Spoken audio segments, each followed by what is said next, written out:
Kid Talks. Craving fresh, mouth-watering seafood?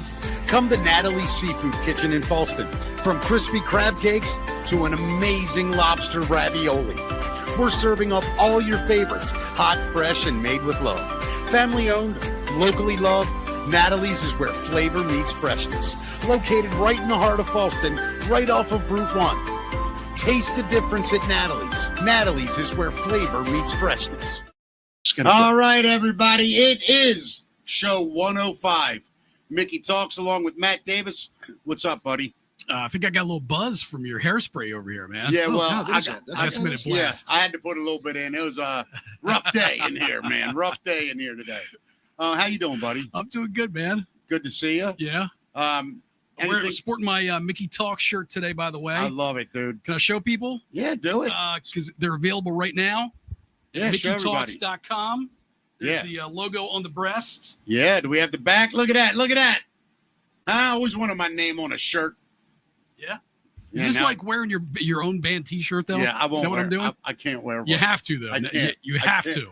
I cannot bring myself. Either that or you got to bring somebody to model it for you. If it was a band, I would do it. But when it's just one guy and you wear your own name, like, I don't know, it'd be weird for me.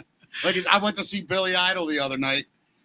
And I think at one point he put on one of his own tour shirts, like, to sell it. Yeah. And I was kind of like, all right, well, he's like 70. That's fine. But I'm not doing it. Well, get your own. You can get black, you can get white, and you can get gray. Plus, we got hoodies. Fall is coming up. Hats. Yeah. Yeah, we got all that shit. MickeyTalks.com. Yep, that's all you got to do. Well, I want to get right into it, Matt, because today is one of the guests I've been most excited about. And, you know, we've talked about all the things I've done in my career. And I guess the one thing that really launched me into anybody knowing me was Hammerjacks. Yeah. And, you know, I got a million stories. But the guy sitting here with me today, I'm going to tell a quick story before I get to him. Who was there first, by the way? Oh, Steve. Yeah. 1,000%. Yeah. Yeah, I didn't show up till like 89. Gotcha. 88, 89. Anyway, this guy ran the place. I was there. I saw it all. There were a lot of great people that worked there and a lot of good people, a lot of pieces of shit, but a lot of good people. This guy basically, as far as anything I knew, if something broke there, he fixed it. If we needed something, he got it. If there was a promotion, he organized it. If there was just everything that had to get done, this was the guy. Yeah. You know, I always said people think I did anything there. I didn't really do anything except book bands and walk around and be the happiest guy in the world. You know what I mean? I was what are them guys that dress up in costumes called? You know, what are they called? Clowns. The court jester. No, the fucking Oriole bird. What are they called? Oh, a mascot. Yeah, I was a Hammerjacks mascot. You were the face. Yeah, I was like a blonde-haired owner of the place. Right, with nothing. But Steve did everying. Held it all together. All the sound, all the lights, everything that needed to get done. This is the guy. Yeah. I've worked with tons of people in my life. I've worked with brilliant people. I just want to say this. Every now and then you come across a person in your life and you're like, they stick with you. For whatever reason, you bonded, you love the person, and you just have a friendship that can't get destroyed. And you learn later in life why you respect people. And I want to bring this guy in, but I wanted to set it up properly. This is Steve Kicas, the old manager of, I didn't mean to call you old, but old manager of Hammerjacks. And was $100 enough for that? Yeah, perfect. It's going to get worse. I'm going to make you cry by the end of it. Before you guys get into it, can I ask a question? Because sure. You've seen it all. As far as you were at Hammerjacks, one of the biggest rock clubs. You've never seen it all. Yeah. Well, I thought I had many times. You're the biggest rock club, debatably in the United States, and then you've been at Merriweather ever since Hammerjacks shut down. Is there a band that you haven't seen yet? Yeah, Peter Gabriel, Madonna. Wow, a couple of big ones. Yeah. I'm blown away. They were always either too big, or I get them on the way up or the way down, except Merriweather, which is pretty high level. Gotcha. Right. Now, all the sound and lights at Merriweather now are there. Can I tell the story about Friday and how I ended up where I ended up? Sure. Okay. So, you know about music with me and my son. We've been on the show. We know how important it is. So I knew Billy Idol was coming, and I put it off, and I kept checking. It's not sold out, whatever. So I called Steve, and I'm like, hey, man, I want to go see Billy Idol. and he's my favorite guy ever. And he was like, all right, give me a minute. And he calls me back. He's like, I got you covered, 2 tickets, blah, blah, blah. I show up, the boxes, like the suites. Yeah. I'm in the front one, the one that says IMP, the people that own the suite. Yeah, it's a pretty good view. Dude, and I'm with my son, and it's so special. And we watch Joan Jett. Steve comes up. We hang out. I thank him profusely. I look around. I realize, oh, my God, this was the first concert I ever went to, was Billy Idol at Merriweather in 84. Oh, yeah, I didn't realize it till halfway through. Then after 3 songs, I look up and I realize, oh, my God, this is also the first concert big boy concert that I've ever gone to with my son, that it's worked out time-wise. I wasn't doing a show, whatever. And it was just so surreal, and Steve made it incredible. So That's thank amazing. you for that, man. My pleasure. Dude.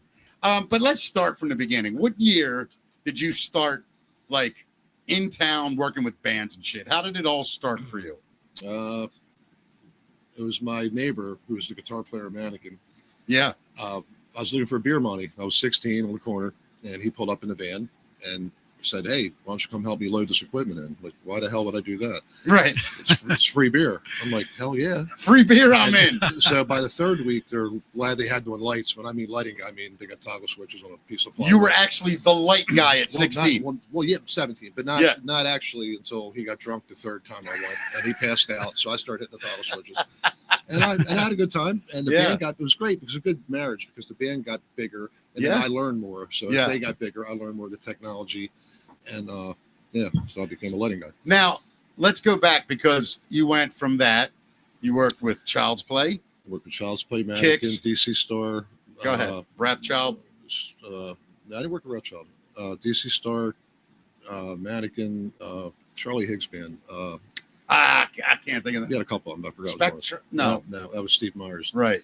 I know the band. Go ahead. Now, when you say you work with him, you were doing I was the like light freelance light guy. I was the lighting right? guy. Yeah. And look, this isn't glory. This is driving an old van with a bunch of gear in it that's crapped with milk cartons, and drive the truck, load equipment. And loving every second of it back then. Yeah. It was drinks and women. It doesn't any better than that. That done nothing. And then I got a call from Wind.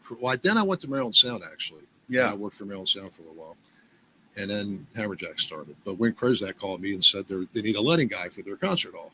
Yeah. I pictured this giant concert hall. Yeah. I get there and it's basically a giant club. Right. But he had a lot of lights. Yeah. So I took that job. Then it's So that's how you started at Hammerjacks, as the house lighting guy.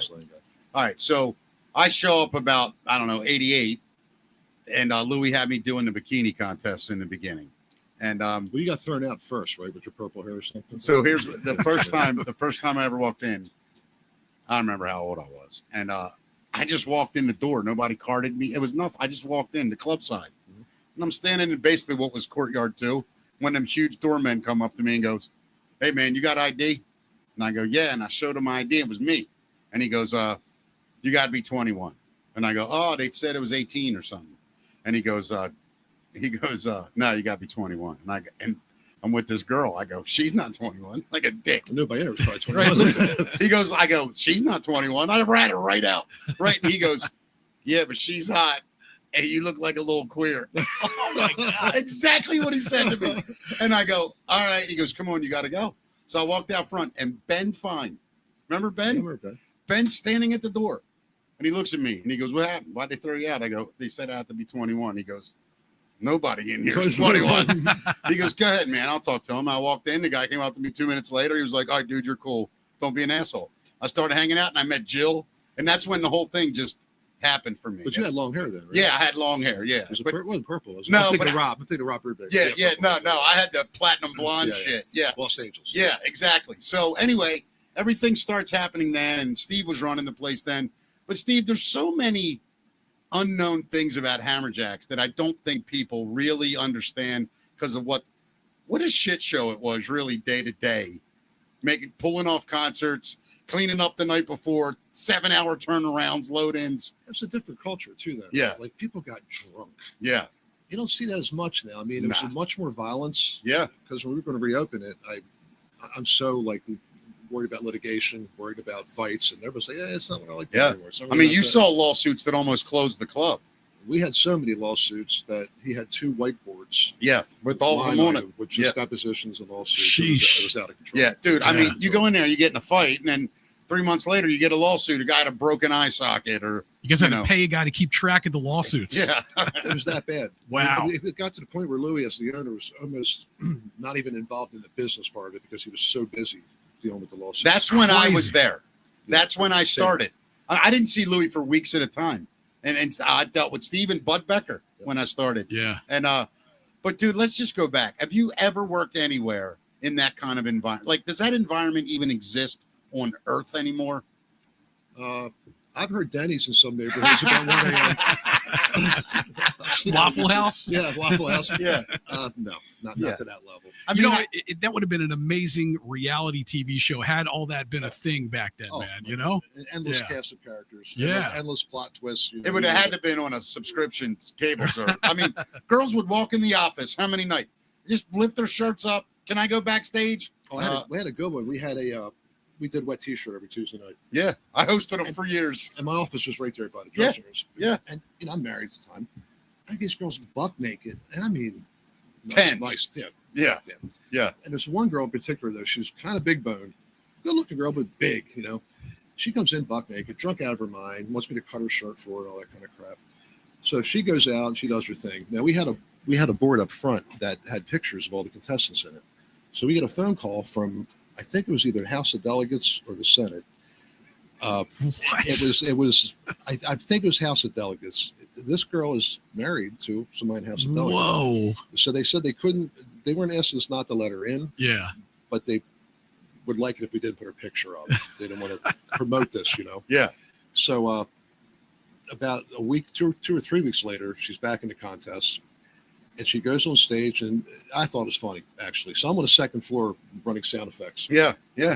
And she comes out, and all the guys are cheering. It's 50 Cent draft, whatever it is, and they're all screaming. And she dances, and then she pulls her panties aside and pees everywhere. Oh my God. It was like a giant line dance with 600 people jumping backwards at the same time. It was unreal.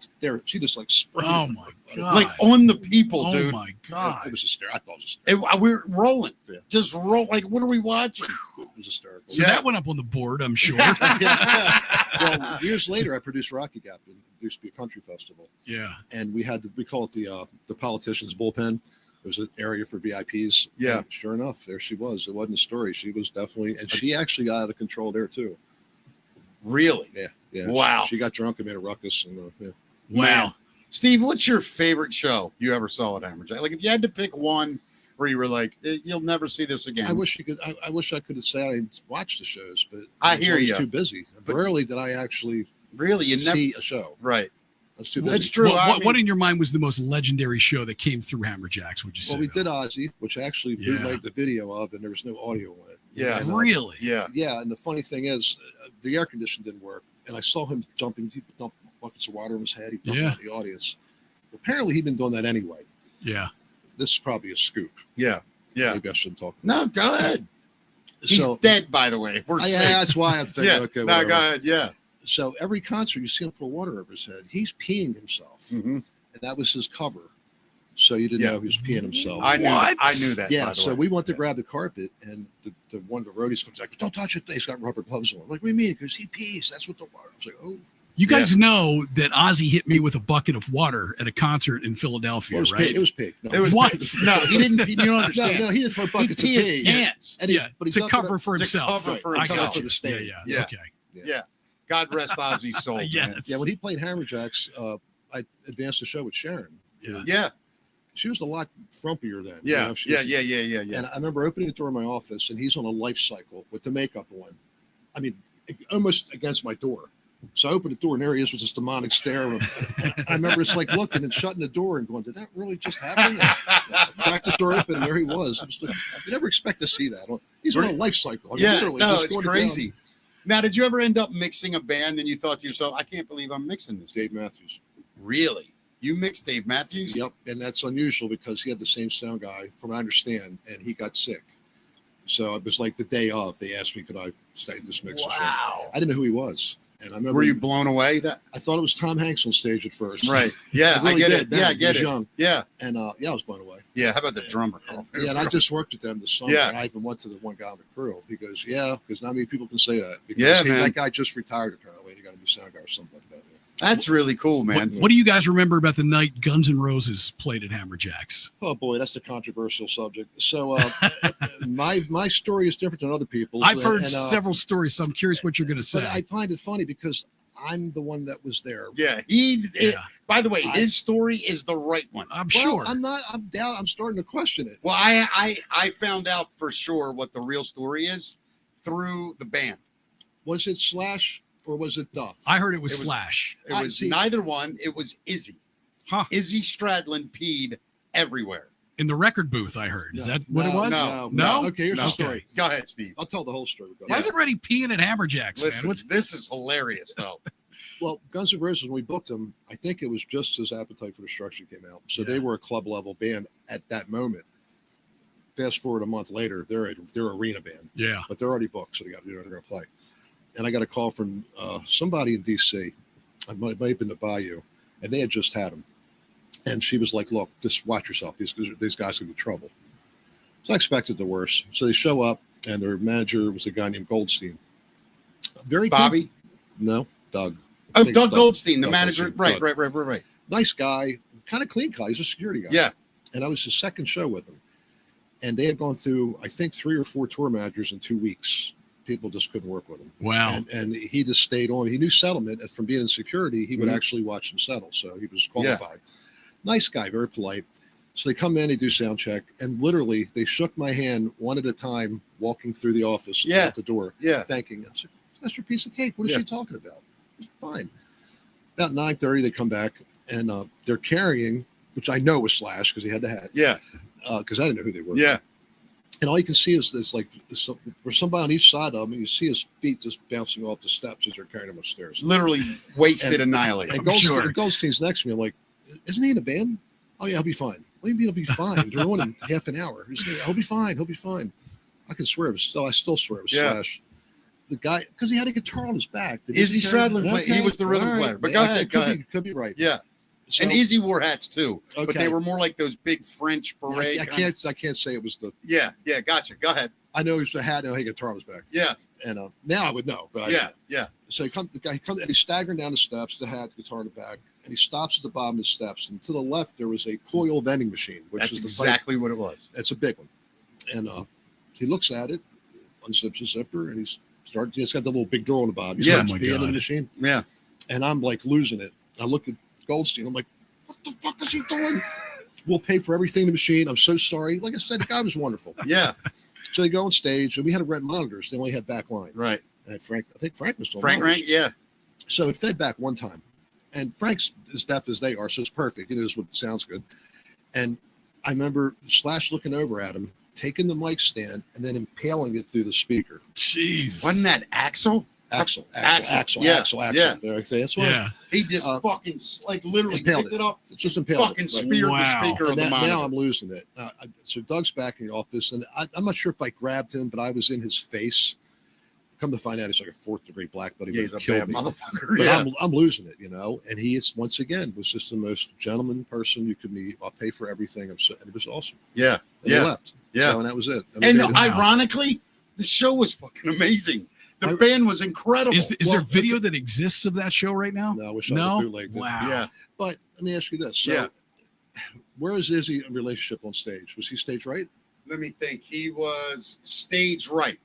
Well, Slash, if you're looking at the stage. So Stash is stage left. If we're looking at the stage, Slash was over here, stage left. Okay, then that's confirmed that was Izzy. Yeah, it was Izzy. I mean, absolutely. Yeah. Because I tell you why. Because they had somebody stand holding behind him, hold him up. No, that stack. The Marshall stack. They had a guy behind the Marshall stack, and every about 8 seconds he'd come back and hit the stack, and then the guy would hold it and push him back up. Yeah, that was their partying hard days. Dude. I mean, they just started. This was like the very beginning. Duff, the bass player, drank a 5th of Jack Daniels on stage. Just crazy. Crazy. Yeah, that doesn't even sound fun. Steve, changing the subject real quick, but Hammerjacks. let's get into the dynamic of it. So Louis was this insane guy who was the owner. And I mean, I believe he was a priest, right? Yeah, he was a priest, a demonic priest. You know, a guy that basically had no. Nice script you got there, buddy. Yeah, I know, it's this thing. Yeah, exactly. Bring about $30. But he basically was a guy that, I mean, he had no inhibitions. He didn't give a shit. People could do whatever they want. His mother and father and sister were all involved in the business somehow. You were there for all of that. I'm trying hard. I know. And I'll let you say whatever you want, man. I know you got years of shit built up. Was anyone in the ownership group? It wasn't a group. It was just him. Well, but what I mean is the family. If any of them, if he would have listened to any of them, would things have gone smoother, or was everybody batshit crazy? Everybody's batshit crazy. So his father, Jackie Dorfler, made the place. Yeah, the original bartender. Jackie should get credit for that part of it. Yeah, as far as we're bringing people in and making the environment happen. Yeah, Louis' vision, obviously. Yeah. One thing about Hammerjacks, and this is Louis' philosophy, which Jackie implemented, was that you went to go to a bar, it was clean, didn't stink. Yeah, and it didn't. It was a clean bar. It really was. I mean, and the floors were waxed. It was the worst type of flooring to use in a nightclub. It was oak herringbone. It just soaks up smells and water, and it got destroyed. Right. Wood, the bathrooms had T111, which is wood. I mean, it's the dumbest thing ever. But it kept it clean. But his father came in and tried to save money, and then stopped cleaning the place. Yeah. You get the crew in and out. Yeah. And before you know, you can see this stain build up around the bars and the floor. Yeah. And then it started to stink. And then we saw rats. And then we had roaches. And then we had bugs. So he screwed it up. His mother basically robbed him blind. So she stole $1 million. God rest her soul. She was passed at 97 or something. They said, "Oh, the good die young." I totally believe that now. Steve has some pent up frustration. They're not frustrations. They're just truths. Yeah. She was a very greedy person. And she stole a lot of money from him. So I guess the apple doesn't fall far from the tree. So Louis, all his peculiar behavior, I after knowing his parents, I understand. Yeah. That, his parents had some issues too. Yeah. Well, you know what was interesting, man? When we worked together there, Louis treated me like a son and treated you like a stepchild. And I saw it firsthand. And you did 10 times more than me. No, he never treated me bad. It was weird. He never compensated me. Right. He never did anything for you. He would bonus me. He would say, "Good job." What? And really? You know this story. Well, how would you bonus you? I'll tell you this story and you'll remember it. So he bonused me one time. Gave me $10,000 at Christmas. I remember that, but I'm going to tell you another time. After he stole it from Wednesday nights from me. Right. I remember it. But here's one night, Christmas. I joke with Louis. And it was like the night before Christmas Eve. We used to close, remember? And I go, "Where's our Christmas bonus?" Right. And he stopped. He's walking away from me. And I just fucking with him like, "Hey, where's my Christmas bonus?" He stops. And he goes, "You know what? You're right. Come upstairs." So I go upstairs. He gives me $500. I go right to you. I go, "Fucking Louis just gave me $500 Christmas bonus." You go, "What?" I go, "Yeah, he didn't give you anything." You go, "That motherfucker." And you just get so mad. So I go to Louis. I go, "By the way, you better fucking bonus Steve." He gave you $50. Oh, he gave you 50. Come on. Am I making that story up? I don't remember. I'm telling you. I can say the only truth. He gave me $10,000 one year. Yeah. And he gave me a nice video camera one year. Yeah. That was it. Yeah. That's towards the end. He started calling me partner all the time and this and that. Right. And made a bunch of promises he didn't follow up on. Yeah. Things like that. I had an agreement with him. I had a written contract with him. Wow. And he got out of that. So, yeah, I know it didn't end well for you there. Yeah, it didn't. And that's why I wanted to have you on the show, Steve, because your name's not mentioned enough amongst all the, the Jills, the Mickeys, the Tom Perrys, these people, I'm always the guy behind the scenes. But you're the guy. That's the thing I don't think. Being inside, that's the thing I knew. Yeah. If I had any question about, dude, where's Budweiser? Where's the light bulbs? Hey, what's wrong with this speaker? By the way, the door's not unlocked. By the way, the windows aren't open. It was all literally Steve. Yeah. 100%. Right. Holding it all together. When you're a kid and you're living in fantasy land like I was, it doesn't really, you're not smart enough to comprehend what's happening. Well, I was only 25. I know you're a couple years older than 24, me. Yeah. Right. So when you started, by the time we worked together, I think you were around 30 or close to it. And I was 23, whatever, when we were really working together. But I adored you, Steve. I mean, you taught me work ethic. I'm serious. I watched your work ethic. I watched your dedication, your loyalty, all of that. And we did have a shit ton of fun. We did. Remember the trash can with water out the back hallway by the bathrooms? You tried to get me and you got the cop. No. So I knew they were trying to. I got a lot of stories, but I'm constantly being told stories about me that I have no recollection. It's one of the greatest it's going to get nothing things. but worse as I get older. Yeah, and right now, because this story's hilarious. Louis' office, outside of it was fire escape or whatever. Remember at that upper deck had that fire escape over the back doors? Yeah, that's where we carried Nina Blackwood down. Right, yeah. Anyway, I had hit him in the parking lot with a water balloon, right? And you motherfucker, right? So I know all night I'm going to get it. Well, I never get a call like this. I get, Mickey, we need you in the back alley. And I'm like, these motherfuckers. In the back alley. Dude, come out the back concert hall doors. So remember, what was his name, the cop? He was a great guy. Always hung out. Real clean-cut guy. Was he a homicide detective? Or No, he was a patrolman. He was the one who got drunk and shoot his gun in the parking lot? Yes. What was his name now? I don't remember. You know, anyway. Yeah. He's in the hallway.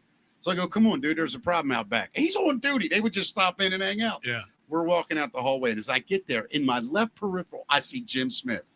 And he's laughing. And I see him looking up. And I'm like, oh, that motherfucker's on top of me.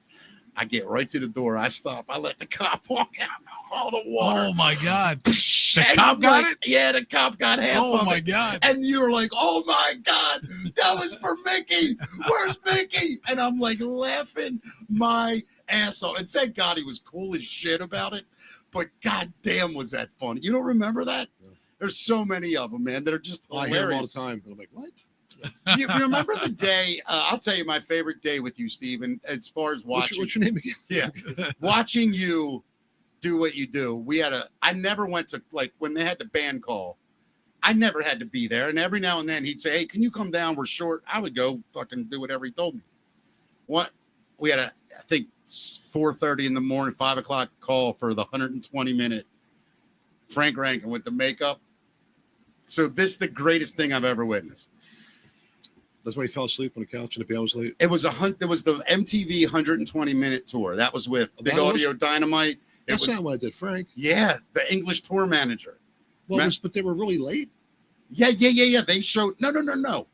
We stayed overnight because the call was like 5 a.m. He slept in the office. No, but that's not when I did that. I did that in the afternoon when he went to sleep. And Tell the story then. I'm getting him confused. All right, so this is hilarious. It was a regional band. I don't think it was a. Okay, it might have been a national. I don't remember. It had to be if we had monitors provided. Yeah, and it was a British band because the guy had an accent. What the fuck? Well, the guy, yeah.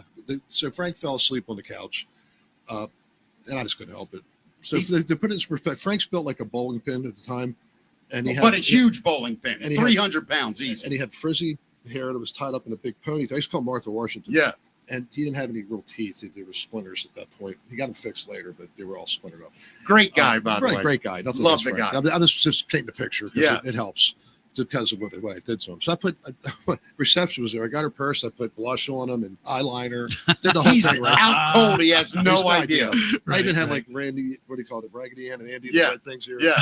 I think I taped some stuff on his back too, or whatever. And I told everybody not to say anything. So the band gets there. He never does this. He walked out to the truck and introduced himself to everybody. Has no idea. And I'm behind him going, don't, Yeah. Hey, nice to meet you. And he's got he's dressed like a fruit. So, so that's incorrect now. Yeah, sorry. That's all right, buddy. I'm conservative. So we let him work for like 2 hours, and everybody's just dying, and nobody's telling him. He's walking on stage. He had no idea. No idea. Dude, zero. So he made some kind of comment, and I just went, at least I don't look like a girl.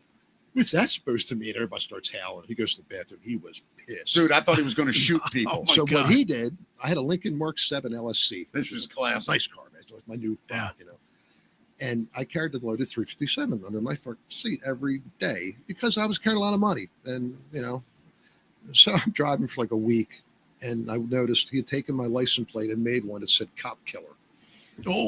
Oh no. He put cop killer on it. And I drove around for at least a week or two with that tag on there. It's my God. Yeah, crazy, dude. That place never got pulled over though? No. Wow, he's the guy that fell down the steps. We're in the office, and we had the wooden staircases above us and went by the stage. We hear boom, boom, boom, boom, boom. well, what the hell was that? We run out. There's people in a circle around Frank, and we're going, "Oh my God, his teeth!" And we're like, "Nah, I'm sorry, like that." Yeah, he had no teeth, and people are like, "He lost his teeth." And we're like, "Nah, that was 12 years ago. He's fine." Yeah, he got him fixed. He had a phobia about it. I understand it. Yeah, but he got him fixed. It's all good. Steve, because we were on the inside, we don't understand. I mean, we do understand the mystique, but we don't really follow the sort of cultish following that Hammerjacks has because we know more. But do you understand why it meant so much to so many?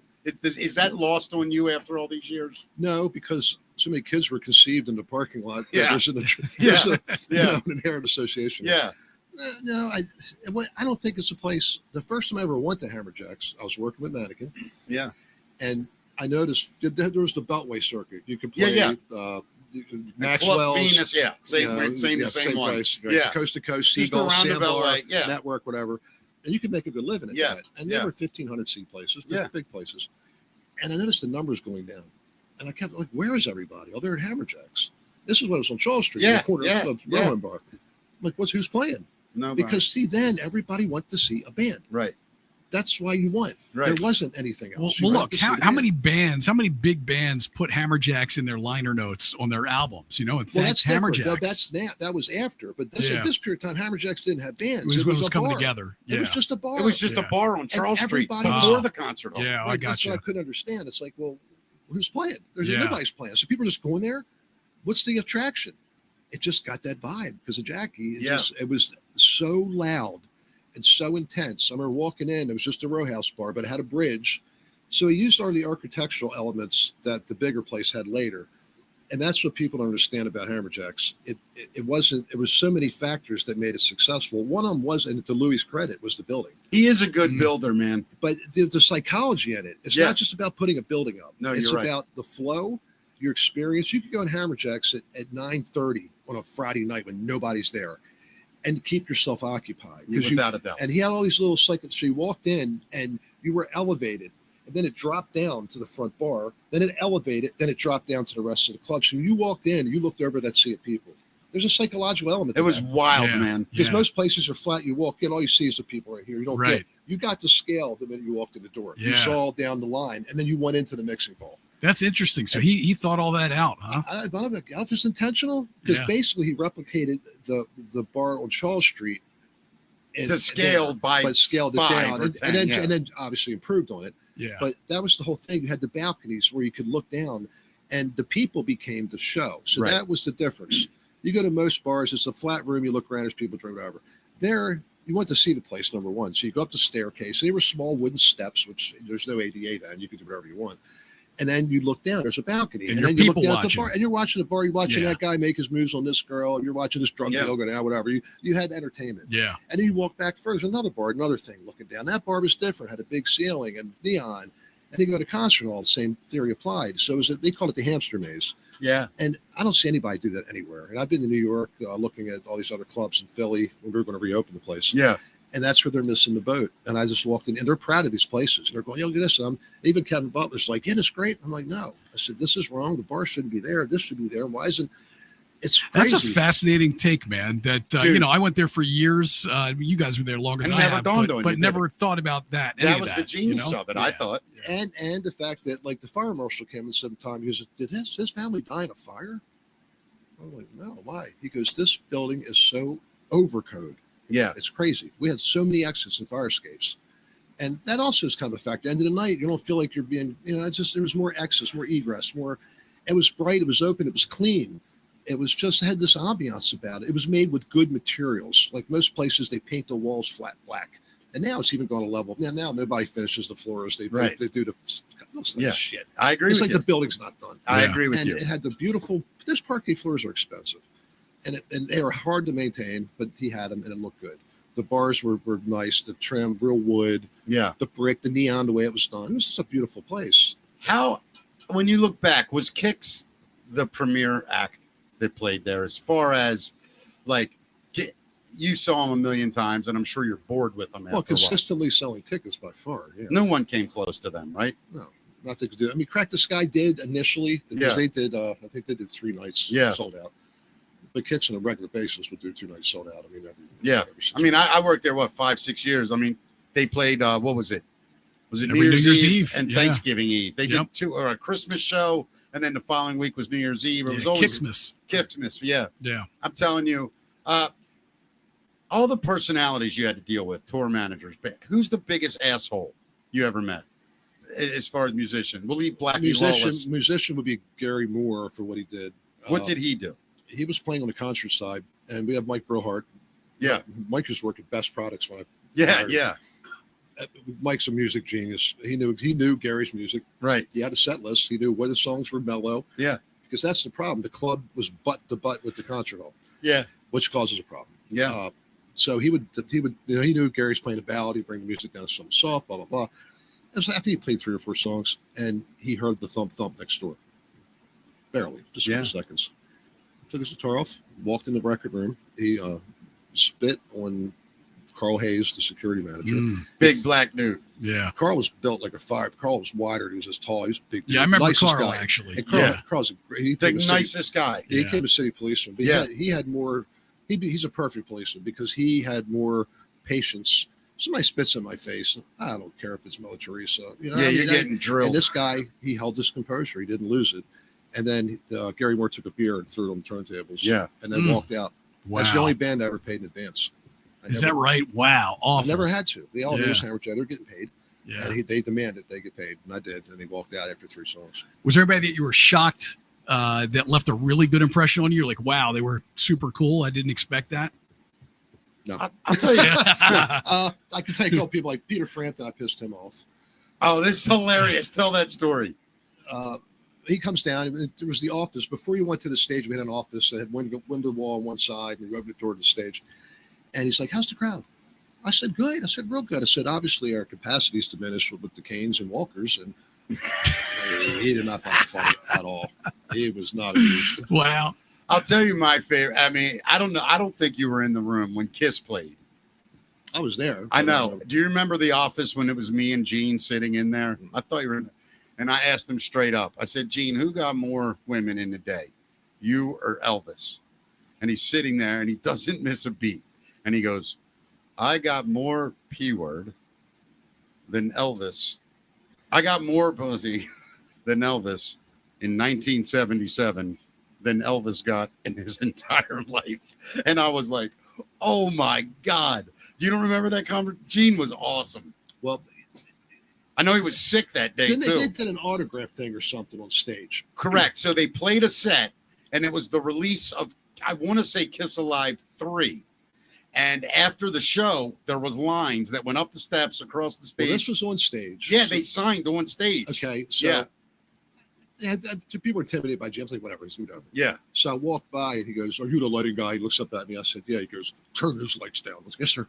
Yeah. I was like, immediately, I'm like, he was intimidating. Yeah. I was like, look. He's 6'4" or whatever he is. Yeah, he's sitting down. I'm on the second floor. Yeah. I still was like, yes, sir. Got it. Yeah. I'm all over it. You know? Yeah. I don't know if you remember this, but during sound check, they just played all Led Zeppelin. And me and you sat in there and watched that up on the upper deck. Yeah. I mean, there's a lot of things I forget, too, that were just incredible memories. Yeah. I remember the Joan Jett thing. I don't know if I told you. Oh, well, go ahead. But I've seen her twice there. I'm only mentioning this race because it's relevant. Yeah. I had once backstage in him, Kevin, nice, great guy. And Joan Jett sound check, and nobody's out there. This is a closed set, so to speak. So I crawled out there behind the bar, and there's Kevin sitting there all by himself. Sing that song, bitch. That's what he says behind the bar. I'm behind the bar. Kevin's the only guy in the room. Oh, my God. So he's sitting there, and I'm behind the bar, so it came from his direction. And she stops and goes, excuse me? What did you just say? He goes, I didn't say nothing. And I'm dying. I'm behind the bar. I don't know. She was stoned, by the way. But yeah, she's like, I'm running a riot act. He's like, you asshole. I got that. You guys night. messed with each other, huh? Oh, my God. That place was ruthless. You remember the Greenberry Woods? Ron Furman and remember that? Yeah. I'm doing sound for this band, right? And there are a bunch of Jewish kids from wherever. Greenberry Woods. Green Spring Valley. Yeah. I'm doing front of house, right? So I have a mic up there that also can feed the monitors. So they're doing these like Beatle harmonies, you know, and every time they do harmony, they go, he would fuck it up. And they would stop playing and go, Seth, it's not me, it is two, Troy. They would argue and they go back and sing again. Like, oh my God. I never told them. It went on for like 5 That is hilarious.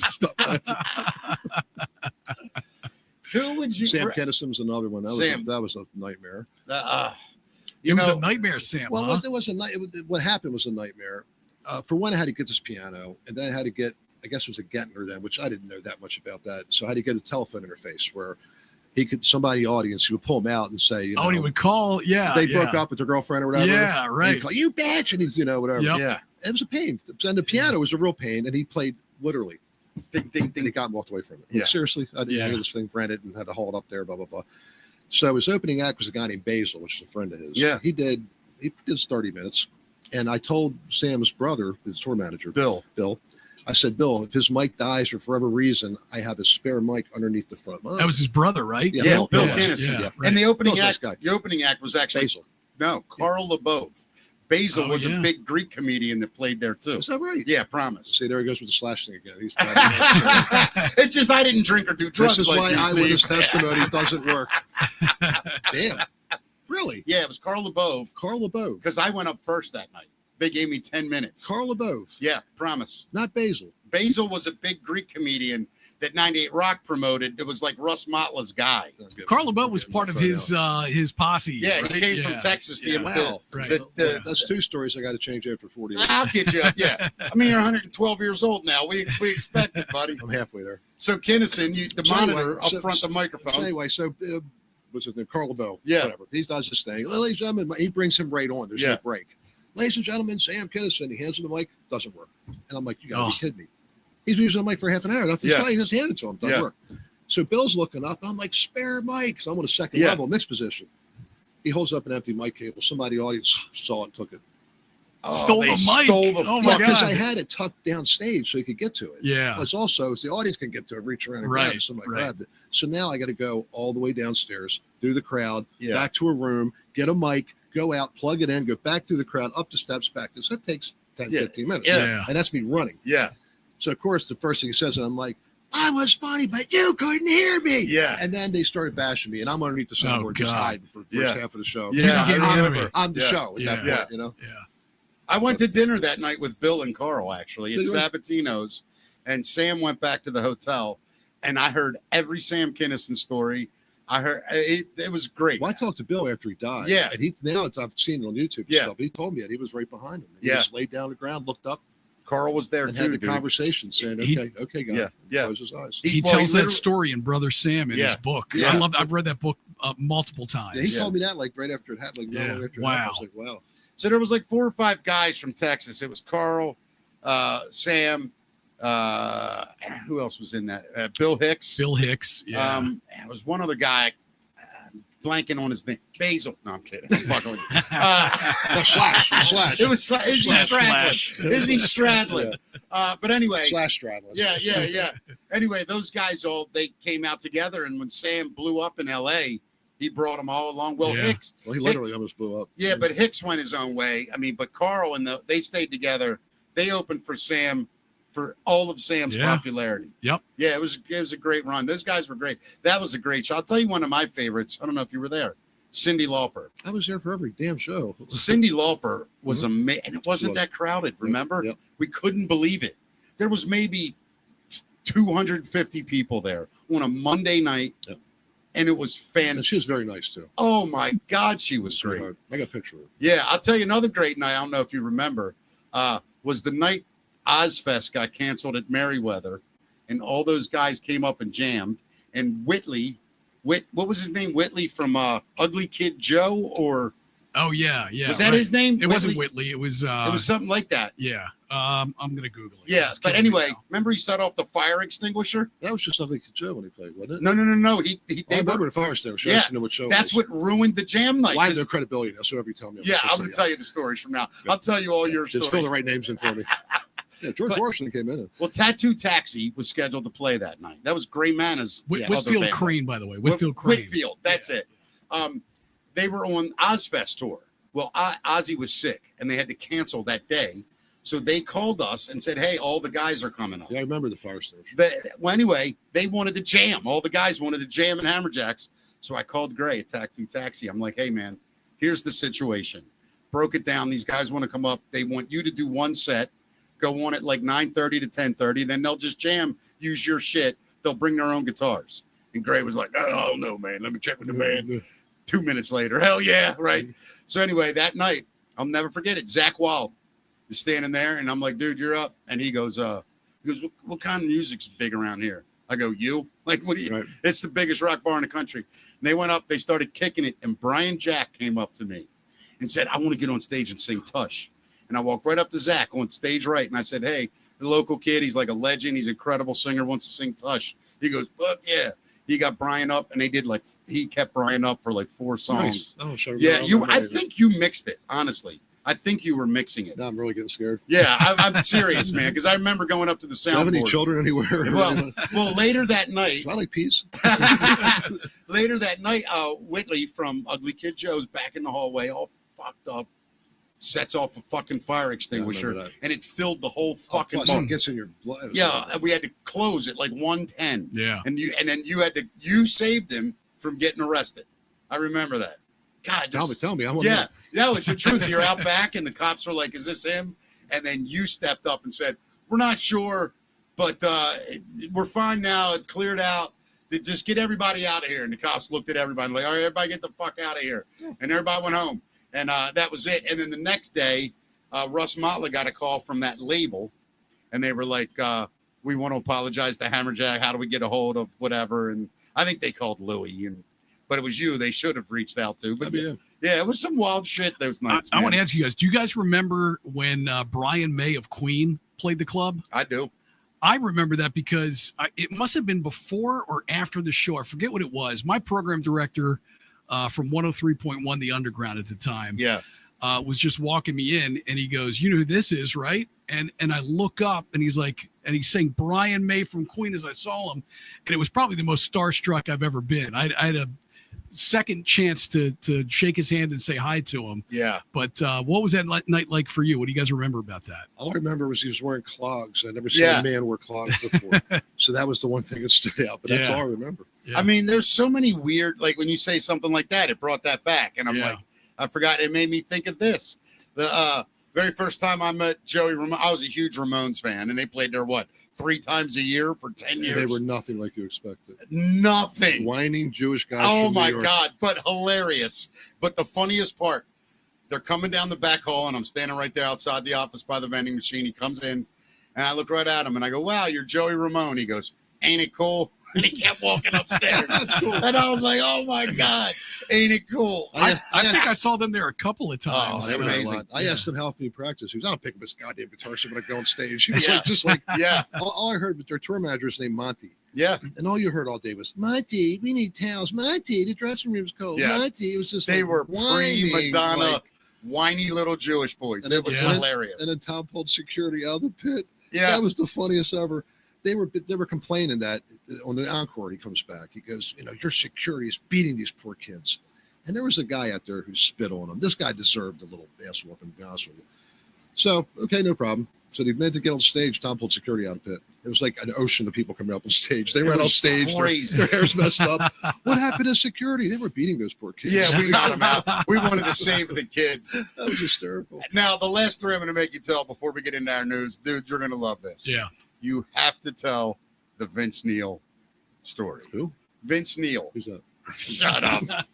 Vince Neil. I can really use this to my advantage now. Singer of Motley Crue during the Dr. Feelgood tour. So we're talking about 92. All right. So to set it up, Motley Crue would always come to Hammerjacks before they played the arena. They didn't play at Hammerjacks, but they would hang out the night before. And there was always trouble, especially Vince Neil's security guy. Yeah. He just liked to fight, I guess. I don't know. So he gets thrown out of Motley Crue. I get a call, very condescending, arrogant call from his tour manager. Oh, yes, I'm with Vince Neil, and we're coming to, we'd like to have VIP entrance and seats. We don't have VIP seats. We don't even have seats. Not to mention, I don't even want them there because I had enough problems, Yeah. So I thought about it. I said, all right. So I went I opened the back where the back door is. That's where we kept all the cans, the stench of the beer. There was a big drain in the middle, probably a dead rat in the corner. Dude, it was a back hallway to the exit door. It was just like the shittiest thing you can walk through. I took a trash can, turned it upside down, found a broken piece of sheetrock, put it on top. I went in the receptionist trash can and got some dead flowers, put them in a vase in the middle. And then I went and got Motley Crue CDs and put them in a circle around the flowers. Oh, my God. And then put a seat there. So like 10 minutes later, get a knock on the door. You, Steve? Yeah. Oh, yeah. Where's our seats? Right there. He looked at me, and he's like a real serious look. He goes, "You're kidding, right?" Like, there's no fucking jokes. Have a nice night. And walked away. Wow. By the way, you know who had to bring him in? Mickey. So then they walked down, and I'm watching this whole thing unfold, and I'm letting the guy watch it. He's, what the fuck's his problem? You had no idea. I knew. Yeah. But I had to be the nice guy. So he's like, what the fuck's his problem? Yeah, we're not used to people to give it back to him. Right, exactly. So I look at him and I go, I just said to him, I go, dude, this is just a straight rock bar, dude. Yeah. There's a front door and you stand in front of the stage. We don't have a VIP section. Vince goes, dude, just get me in. And we walked him right into, I did set him up, stage right or whatever, monitor area. Good for you. Yeah, I know. He was mad at me later. Why the fuck you let him over there? Motherfucker, fuck him. Right. Exactly. That was hilarious, Play that shit. That's a guy from Blackie Lawless from Wasp. Oh, this. Dude. No, tell the story. So my runner didn't show up or whatever. I had to pick him up at the hotel. So I drive over. And a runner, for people that don't know, is basically the gopher for the rock star. Run to the store, run to the hotel, pick that guy up. So run over there and pick up that cable, whatever. Yeah. So I had to go to the hotel and pick him up. So I go, and the guy gets in the van. This is tour manager. Yes, have you ever driven for Blackie before? No. Don't ask me for an autograph. Don't look at him in the eye. I said, look, Tim, let me tell you something. I don't give a fuck about this guy. I don't know who he is. I could give a shit. Yeah. I said, my runner didn't show up. Okay? Don't worry, I'm fine. So we get there, and the guy's making a big deal about everything. And remember when he did the encore? I'm with you in the office. Towels? Are you talking about the dude? This is so great. This guy, his delivery is so bad. It's like everything's got to be just like, talk to you like you're a piece of shit. It's literally like he's the handler for the Queen of England. Right. And it's all about that. I mean, it's just be a nice person. You don't have to talk like a piece Steve of shit. would give you anything you asked for if you were a gentleman. Just be a good person. Like Les Gonsalves used to say, humble to the humble and flexible to the arrogant. Right. I kind of live that. Yeah. So this guy's like, listen, I want everybody out of this office. And the office was basically 2 sofas, a couple chairs, a desk, right off the stage. And that was where the bartenders and people hung out or whatever. But the bands used that for their, freshen up room before going back out for an encore. Mm-hmm. So I understand getting him out there. And it could have been said very nicely. I would have did it anyway because that's protocol. No, he's like, I want all these people out of here right now. And it's all bartenders got to go. Close the door. He goes, nobody touch these goddamn towels. You understand? Literally, he's got towels set up on the desk. That was it for me, So he went out the door. The minute he did, I ran it. All the bartenders, I ran to grab the towels. And I threw them down the hallway. He just run all over the floor. Then he comes back in. Where are the towels? Like, fuck you. But Blackie Lawless, what a douche he was. Yeah, I didn't have to deal with him. I just had to deal with this douchebag. Oh, he's also the guy that he was such a dick. They made him carry up a wardrobe box. Now, the dressing room stairs are about this wide. And then he made this weird turn, and then another steps, and a landing, then another set. It was literally 3 floors. Right. He went up. Yeah. And it was not meant for cases or anything else. I mean, it's 2 people with breasts could barely do it. He's got this big ass wardrobe case. I got 4 guys that are trying to get it up the steps and they kill themselves. So he comes up at the end of the night as they're packing it up. He's like, make sure this thing stays upright and doesn't tilt. And just talking to them like they're dirt again. Yeah. Minute he left, they went down and got all the leftover lunch meat. They were off for 2 weeks. And threw it in the case, and closed it. Uncooked food, loaded it in the case, and then they kicked it. They kicked it up top, so that thing rolled down every single flight of steps before it got to. Oh my God, that was fucking hilarious. Don't fuck with us, right? Oh God, oh Steve, I could do this all night, man. But let's do a little business here. We call it the news. The rest of the world calls it something else. Go ahead and fire it, Matt. What if your morning coffee held a secret? Well, in the world's blue zones, where people live exceptionally long and vibrant lives, our beans are born. This is Coffee Belong, a rich, smooth coffee grown from a tradition of wellness. It's more than a drink. It's a sip of happiness. Taste the secret. Find your happiness at coffeebelong.com. Yes, it is coffeebelong.com, bringing us the world's most informative show on the internet. We call it That's the Facts. Matt, Steve, feel free to chime in. Yeah. They're just news stories from all over the world we just talk about. So I don't know if you guys saw the gigantic drug bust that just happened. The Coast Guard. When Columbia was it? Confiscated over 38 tons of cocaine and marijuana in Fort Lauderdale. Damn. 76,140 pounds of cocaine. Oh my God! Or as Steve called it at one prices are going to go up. Hammerjacks. Yeah, the prices are going to go up. Yeah, I was going to say, as Steve called it at one point. What a weekend! Did they clean my car out again? I mean, look at that. That's insane. The drugs were seized during 19 interdictions in the Eastern Pacific and Caribbean Sea worth $473 million. I mean, it's like $500 million worth of street drugs right there. Now, I have a question for you, Matt or Steve. So the government gets this, right? What do they do with it? Does anyone know what the protocol is for a seizure that size of drugs like that? I think they destroy it. They burn it. Well, they incinerate it. Do they have a subcontractor do that? I don't know. I think there's a gig open right now. Steve's looking for a job. Just quit Merriweather. That's hilarious, man. What else we got, buddy? So I don't know if you saw the giant dust storm that's happening out. Burning Man?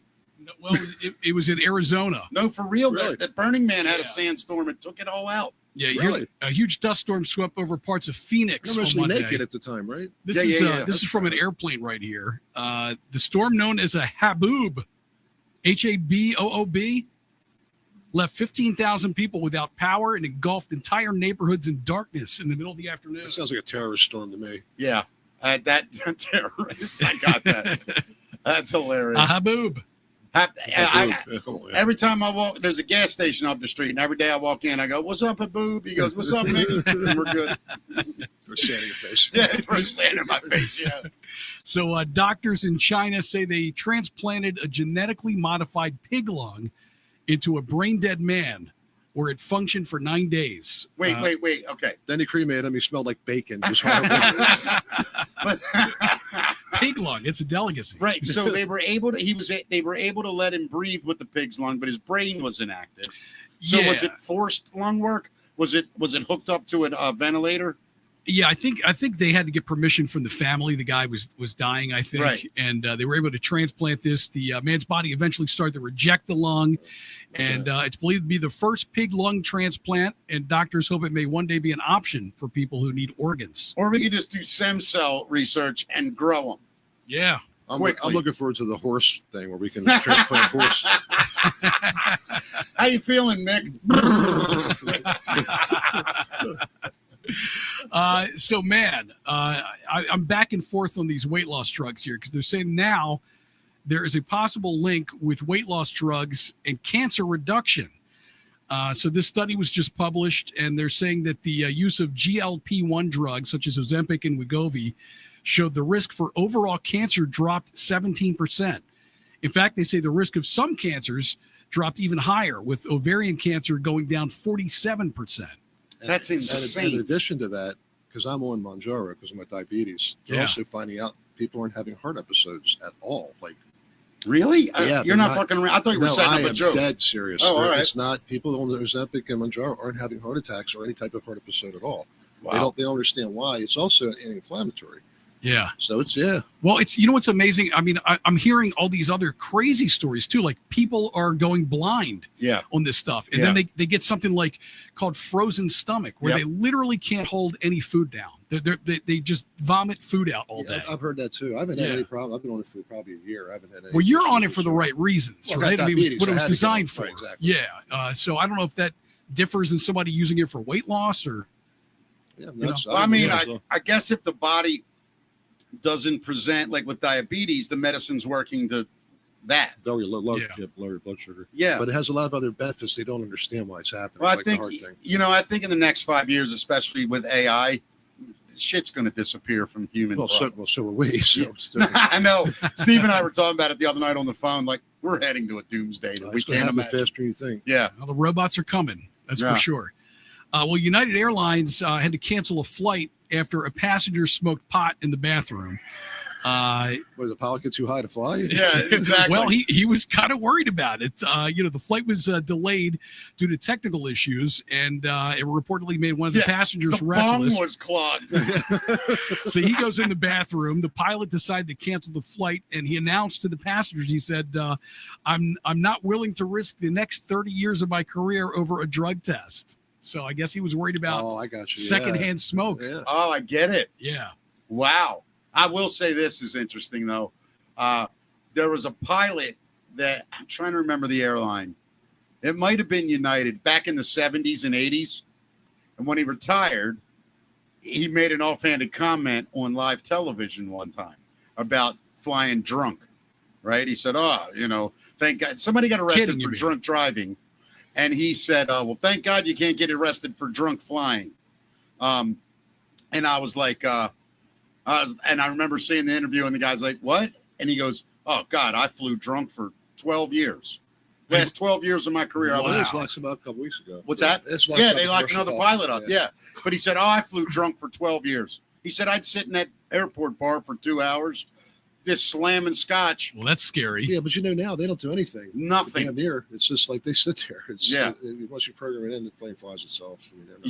Well, you still don't want the guy behind all that to be hammered. And he nods out and the screen's flashing. You're going to crash. You got any hot dogs? I assume he's got to land it, right? I mean, it doesn't automatically land. You still have to land them still. But I think they even do a large part of that too. Yeah. Oh, I think the computer, whatever that's called, where it's like that. I don't know in plane talk, where you make sure you're level. Gyro stabilization. What is it? Gyroscope? There's something. Yeah, I don't know. But anyway, the computer does that. It'll move the plane on its own till it's steady. And then I think it will actually decrete, or whatever that's called, descend. It's going to be a bumpy landing, people. Yeah, it's going to be bumpy. Speaking of bumps, I'll be right back. Let me wake up a little. Hey, Jim, you ever seen a naked man? Yeah. Surely you're serious. I watched that the other day. Oh, my God. I am serious, and stop calling me Shirley. Yeah. Oh, so there is a squirrel that crashed the Yankees-Red Sox game the other night. Good. And he now has a Topps card. Have you seen this? No, but I love it. Yeah. There he is. Oh, that's great. The critter ran onto the field during the New York Yankees game against the Boston Red Sox on Friday and paused the game for a bit during the top of the fourth inning. While running around, it approached Yankees pitcher Max Fried on the mound. The squirrel and Max had a funny stare down, and he just said he just did his thing, and they got a picture of it. And the Topps card, which reads, "It's nuts. Furry friend takes mound at Yankee Stadium," sold out yesterday. The fact they didn't name that squirrel D's nuts drives me crazy, dude. However, I will say the squirrels, I don't know why, I love watching them. I can watch squirrels run around for hours. They're just so they're like watching crackheads. Well, I want to be friends with a squirrel, man. Yeah, I've told you I how haven't to been do able it. to figure it out. I gave you the fucking DNA how to do it. You did, but you're gonna have to come over and do it because when I got to move in your house for 6 weeks. You got to move in my house for 6 weeks. Yeah, I'll do it. Fine. Thank you. They're the most undecisive animals on the face of the earth. It's unbelievable. Yeah. And when name an animal, you come up with a card. And they're like, no, this way. It's ridiculous. You're right. The way they stands move there and gets hit. Dude, what cracks me up? It's almost robotic. Yeah. Dude, but what cracks me up is they're in full sprint and decide for no reason I got to make a hard left here. Just right in the middle of the field. Oh, well, fuck it. I'm going this way. I can watch them all day, man. Yeah. So there is a Canadian politician who broke a world record by wearing the most neckties. Her name is Marwa Rizqui. She's part of the National Assembly of Quebec and earned a Guinness World Record recently with a unique stunt tied to celebrating her tenure in office. Let's see this one. That's her squirrel. Hold on. They're both kind of squirrels. There we go. There she is. While on Canadian TV series Infoman, Rizqui put on a whopping 360 neckties at one time, beating the previous record holder by 30. You imagine her husband, listen, I'm going to tie you up this weekend. We're going to have, and she's like, really, amateur? You brought 2 ties to the bedroom. What I want to know is, can you just make up your own dumb world record? Yeah, of course. Yeah? You know, I have a world record. What? You're in the Guinness Book of World Records. 100%. There's people shorter than you. Barely. But honestly, we broke the world record for the world's longest continuous comedy show at Magoobies. I was the first comedian on. I was the only guy to go up multiple times, I believe. I think I went up once to open it. I went up one time at 4:30 in the morning, and I went up another time at 10 at night, and we closed it. So I was the first, the middle, and the final comic. How long was it, though? 3 days, I think. Really? 2 days. Did you eat? Did you go home? Did you come back? No. It wasn't one comic on stage. Just a continuous show. Continuous comedians. And there were guys came down from New York, Jersey. It's when I basically destroyed Tom I Myers. remember this. Yeah. And so I literally have I mean, I don't know if it's been broken since. Yeah. I don't know. Did you get a plaque or anything? I didn't. I think the Goobies did. But I got an idea for a world record that we should do. Yeah. I don't want to say it because I don't know anybody else to try to accomplish it. Podcast? Maybe. I mean, that we could do that. I wonder what the longest is. Yeah, I don't know. If only there was a device. Yeah, that's a good question. Where you could look up shit like that, Steve, and get answers. That would be awesome. Wouldn't that be incredible? Let me look it up. I got a fun one that's kind of Maryland related that I want to tell you off air, and we'll see if you're down for it. We got to get enough people involved with it. I'm always would help ready. Us out. Yeah, I'm always ready. What's it say about the podcast? 153-hour marathon podcast. Well, how many 1st, days is that? 30. Wait. Okay. 150 the marathon. Same host? I'm reading it. No, multiple. Single host. It's almost a week. In a solo attempt, 36 hours. Okay. Well, we could have did that, except they just got that damn boat. By the way, I'm doing it. All right. I'm doing it in 2026. I'm going for the world's longest podcast.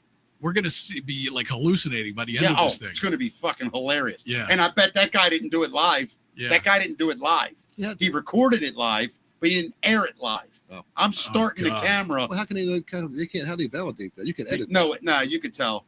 You could raw data. I think in order for it to be an official record, you got to have somebody from Guinness World Record be there. So somebody could have sat there. That's fine. Yeah. But yeah, dude, we'll do it whenever you want. All right, I'm in. Yeah. Yeah. We're gonna be 36 hours. Yeah. We'll go 2 days. We'll go 48 hours. Let's go 36 hours in 1 minute. Let's just break the fucking record. Right. Go home and sleep for a week. That's true. Yeah. Maybe we end it. Maybe we can AI generate you. Yeah, that's what I'm thinking. What if we did it live somewhere where people could come hang out with us? Well, we kind of have a place we can do that, right? 100%. Matt's a genius. Yeah. All right, moving on. What else we got? Let's do another story. So I love this.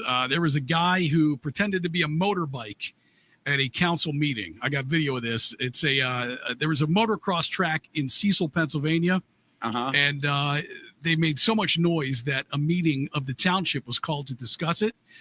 Steeltown Motocross received notice of a scheduled meeting to discuss a cease and desist order that was being held, putting the future of the track in jeopardy. So during the meeting, this guy gets up.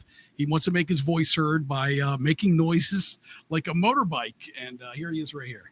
Real quick, we just need your name and your address for the record, please. I just came up here to say that... I'm sorry, I need you to state... You're either going to hear them where they're allowed to be...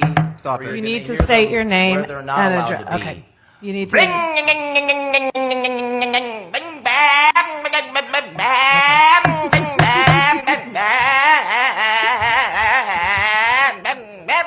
Watch him. We'll ride around. Oh, my God. Is this real, you think, or performance art?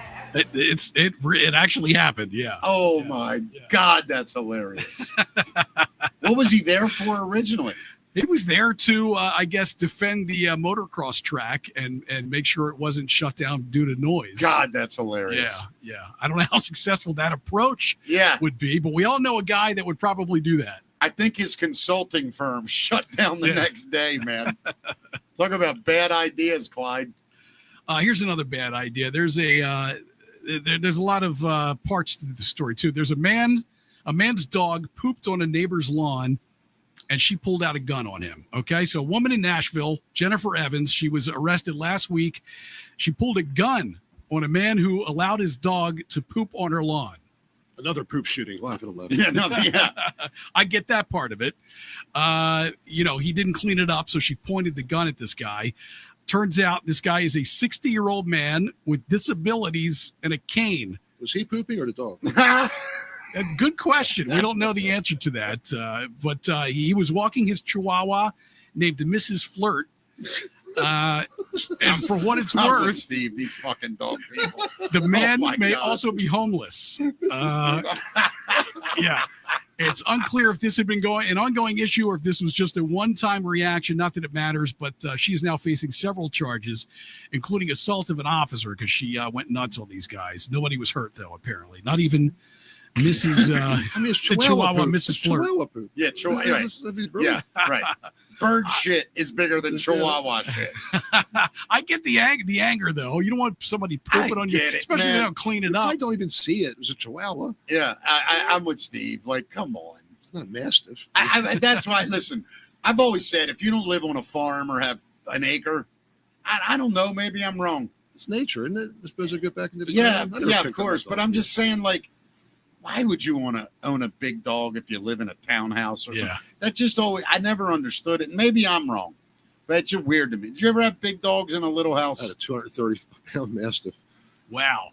I had a little house. I did at the end, but no, but you know what? When they get older, they don't do anything to lay down. They lay down. They don't like to, matter of fact, if I walked across I had 20 acres. 12 acres.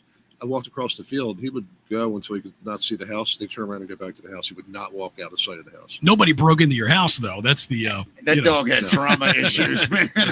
He would be in the basement. He would snore, and we would think a truck was in the driveway. That loud, huh? Yeah, because those dogs are amazing. Was it awesome. Kind?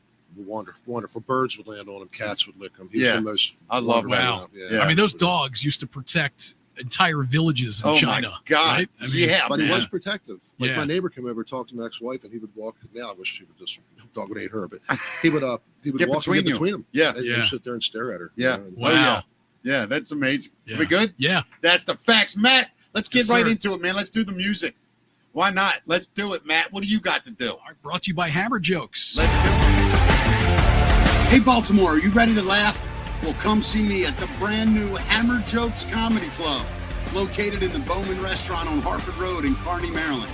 I'm going to be there for the grand opening weekend, October 3rd and 4th. Hammerjacks is a brand new comedy club, committed to uncensored live comedy.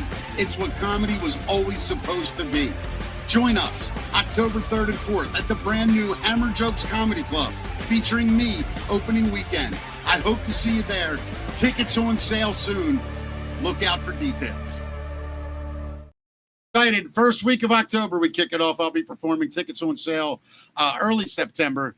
Really excited about it. Hey, Mick, how'd you come up with the idea for the logo? You know, it's interesting. I saw that on, I forget the band. Really? There was it's really creative. I appreciate it. I think the logo is cool. You got great vision, man. Thank you, Steve. I appreciate it. I'm really interested to see how this all ends up.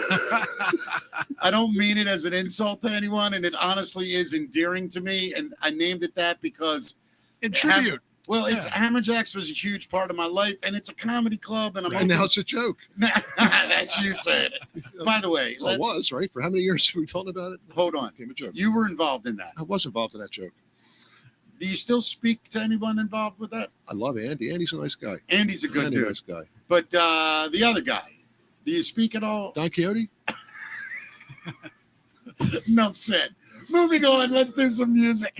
All right. Well, let the hate begin, guys. Yeah. The big story of the day: Taylor Swift, Travis Kelce, engaged. Oh, finally! God. Another song's coming. Now I can finally pleasure myself knowing she's not holding out for me as a virgin. Yes, the two started dating in summer of 2023, and it went public that September when Taylor attended her first Kansas City Chiefs game. Rumors of an engagement have been swirling for a few weeks following her appearance on New Heights, the podcast Travis hosts with his brother Jason.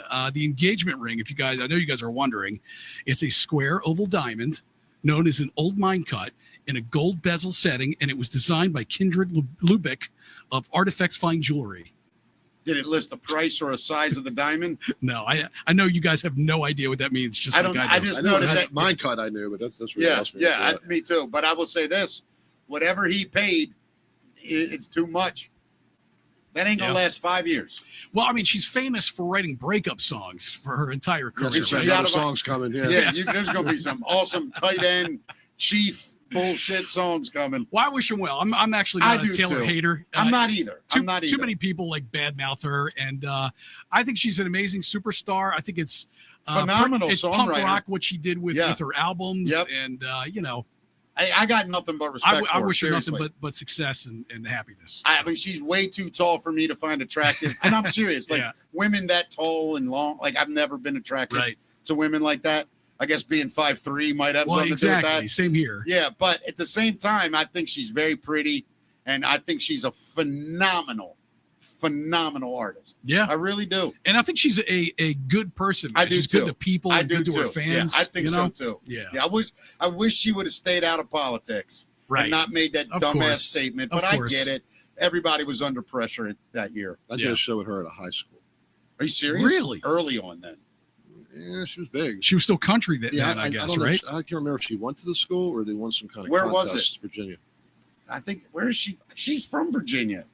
Then maybe it was her high school. I don't know. Is she? No, she's not from Virginia, is she? I thought. Is she from Nashville? No, she broke in Nashville. All right, let's. It was a high school. I don't know if she went there or whether they. I don't know either. Whether they wrote a letter and she decided. I remember I thought she was from somewhere like very normal, like Virginia. What's not normal? Well, like Nashville or L.A. or Detroit. She's from Reading, West Reading, Pennsylvania. Okay, I knew it was somewhere normal. Definitely, I don't think it was Pennsylvania. I thought it was Virginia. I don't know. But it was high school. Yeah, you don't even know the names of the people in your own stories. I know. Shut up, Steve. I'll tell you what you have to say. I can hide my Easter eggs. I can hide my own Easter eggs. That's hilarious. Yeah. I've never heard that line all the years. I've got OnStar for seniors in my car. Do I like peas? Yes, you like peas. Oh, man. So, Mick, you'll love this. Green Day's movie premiere date is now out. It's called New Year's Rev. It's a coming-of-age comedy directed by Lee Kirk. I feel like we should do another premiere. The film will debut at the Toronto International Film Festival on September 12th, with tickets already sold out. The band describes the movie as a wild road trip comedy about a garage band opening for Green Day, featuring familiar faces and packed with mischief. It's a mockumentary? No, it's a comedy, actually. It's a comedy movie. Kind of like what's the Kiss movie? I love the movie. Kiss Meets the Phantom. No. I'm talking about the one where the kids are trying to get to the Kiss concert. Oh, Detroit Rock City. Detroit Rock City. It's fucking great movie. It's kind of a movie, I guess, similar to that, except it's a band opening on the road, opening for Green Day. Hey, did you ever see the movie, either one of you, Made in Australia, about the guys that go on a pilgrimage to go to where Bon Scott was born? No, and they get all the way to Australia, AC/DC. They get to the hometown, and they find out that Bon Scott was buried in Scotland. Oh my God! It's hilarious. Wow, it's a true story, or is it? It's based on a true story. The guy wrote the book. So you're Roger Griswold. Yeah, dude. They get to Scotland, to Australia, and the guy's like, he's in Scotland. No, we're here for to find the Bon Scott Memorial, and the guy goes, in that Australian, well, you're about, half a world away, mate. And he's like, oh, how far a drive? And he goes, well, you can't make it over the ocean. And they're like, what do you mean? And he's like, he's in Scotland, you fucking dummy. It's so funny, hilarious. Man. Oh I'll God. find out the name of it. It's hilarious. Yeah, I got to see that. Yeah. But yeah, frontman Billy Joe Armstrong promises a film with heart, humor, and nostalgic 90s vibe based on the band's early adventures. So I feel like we should get involved with that, man. I'd love to. Let's do it. It hits the film festivals on the 12th. That means probably a November release date. Yeah. Let's see what happens. Yeah. And you'll be happy about this too. Oasis launched their North American tour, their first one in 16 years. It's underway. The band kicked off this leg with a rain-soaked show in Toronto on Sunday night. The Gallagher brothers played the same 23-song set list that was featured in the earlier UK leg of the tour, and they played a second show in Toronto on Monday night. Next show is scheduled for this Thursday, August 28th in Chicago. And I know the closest one for us, where we're located in Maryland, is going to be East Rutherford, New Jersey. They're saying that some tickets could become available for that show. It's been sold out forever. But as they figure out production and I guess line of sight, they may be releasing some tickets. So keep your ears open. Hell yeah, dude. Steve, do you remember Oasis playing Hammerjacks? Very late. It was after the club side had been Louie Louie's, and we were just running concerts. Yeah, it was probably Seth brought that in. It was Seth. Yeah. But God, I didn't even know they played Hammerjacks. Yeah. Wow. And I think 95. 94, 95. Yeah, that makes sense. Right when they're near the end. Yeah. And I remember thinking to myself, holy shit, I've been a huge Oasis fan. And I didn't get to go because I had to work. But everybody that went said it was amazing. And but you were probably not doing it then. Seth probably brought it in. I was there, but I wasn't. Yeah, you weren't involved with it. Right, yeah. Yeah, you were kind of opening the door and pointing at that point. Yeah. What year did Hammerjacks close? It was right around there, right? Well, it was 94, and then it reopened on Guilford later. But 94, the concert hall But that basically point, it was black. was done. Yeah. So it was all that black. transition happened overnight. Yep. That was on New Year's with. God, I don't remember it coming back. That's Well, you interesting. don't because it was No, a it black came club. back at Guilford. Right. It Yeah, opened. yeah, yeah. What was that? Okay. 97, 98? That was Probably. later than that. There's a couple years after he had a capital gains issue. He had to spend some money. So he had to Right. reopen it. Yeah. That's right. Gotcha. Okay. But it ended on New Year's. The Hammerjacks we know Yeah. actually existed another couple of years in a different, same name but a whole different vibe. Right. Now I remember that. Which, Yeah. The famous Oreo sandwich, Oreo cookie. Yeah. The two sides and then kicks in the middle. Yep. That Yeah. was crazy. That New Year's Eve. I remember just sitting off this I felt so depressed and Me too. disgusted, and because you knew it was it. That This was is my over. last night. That's right, it was. That was my And last you night. picked a good night to be the last night. That's why, by the way. I saw 'Cause the I writing on the I wall. got 3 gunfights. I know. I've seen more Sheesh. shit. Yeah. Dude, it was crazy. Yeah, it Those was. Sunday nights. See, there's a whole nother world that people don't even know. There's so Yeah. many stories just with that alone. Dude, like the Luke Skywalker thing. Oh my God. It went all black, And Louis turned the whole club black.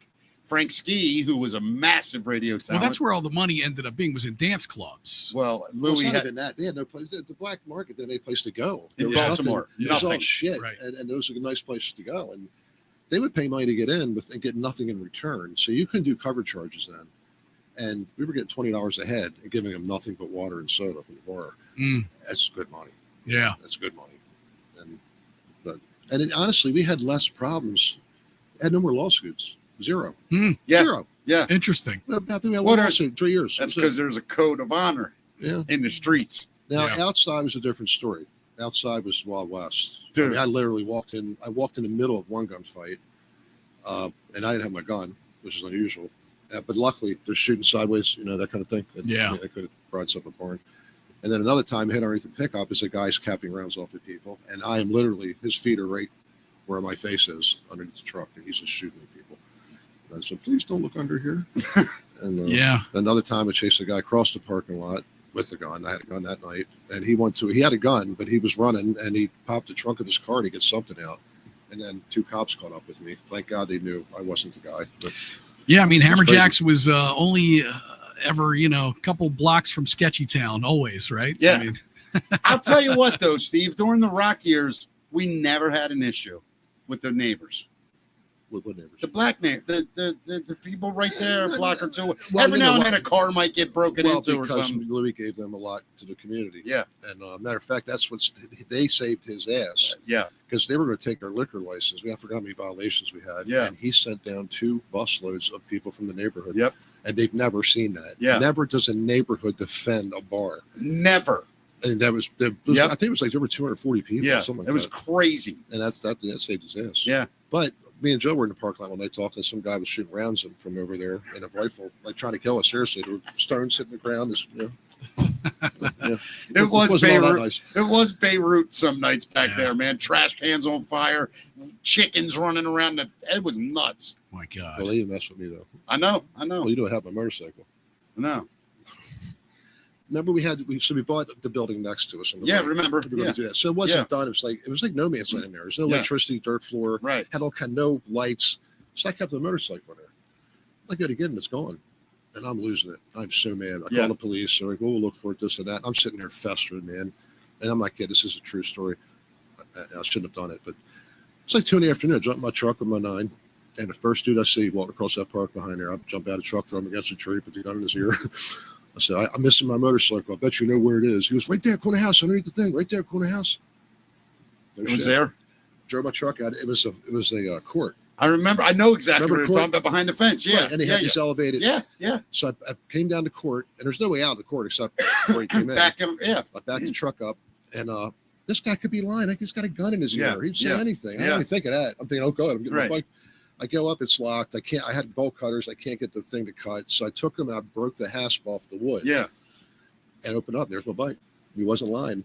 But the light was broken. Yeah. The bars a little bent. So I turned around to get it out, and the whole neighborhood came out and surrounded my truck and blocked the path to my truck. Wow. So I just stopped and looked at him, and I went with my gun, battled right on the handlebar, and they just spread like the Red Sea. Put the bike in, I'd left. So the next day, all the cleanup Jesus, the balls it takes. Sure, the last, I just felt like Clint Eastwood was awesome. Yeah. But the next day, the cleanup guys come in and go, man, everybody talking about you. They said you were a crazy white motherfucker. Nobody gonna mess with you now. Oh, everybody's talking about you. I said, good. That's the only thing I think black people fear in white people is crazy. Crazy, Yeah. absolutely. If you're crazy, Absolutely, they run the man. fuck The away. hood, the hood don't like crazy. No, they don't. Not white crazy. Yeah, it's hilarious. What else we got, buddy? So Ringo Starr, his all-star band, run next month at the Venetian in Las Vegas. It'll be more than just the music, though. In conjunction with the residency, an exhibit of his artwork, Star Art, will be happening out there on display at the Animazing Gallery in the hotel's Grand Canal Shops. It's going to run from September 5th to October 15th. He'll be performing there the 17th of September through the 27th. But this is his collection of spin art. He says, I loved spin art the first time I saw it. I saw a video of some kids doing it, and I thought I'm going to try that. And he started with a small canvas, and now he's working on huge ones. You can see his spin art there. How old is he? 82, I think. Yeah. Something like that. He's 82. older than that, isn't he? Is he? He might be 85, but he looks I pretty damn good. Oh, he looks fantastic. I mean, same thing with Paul McCartney, I think. Yeah. Yeah.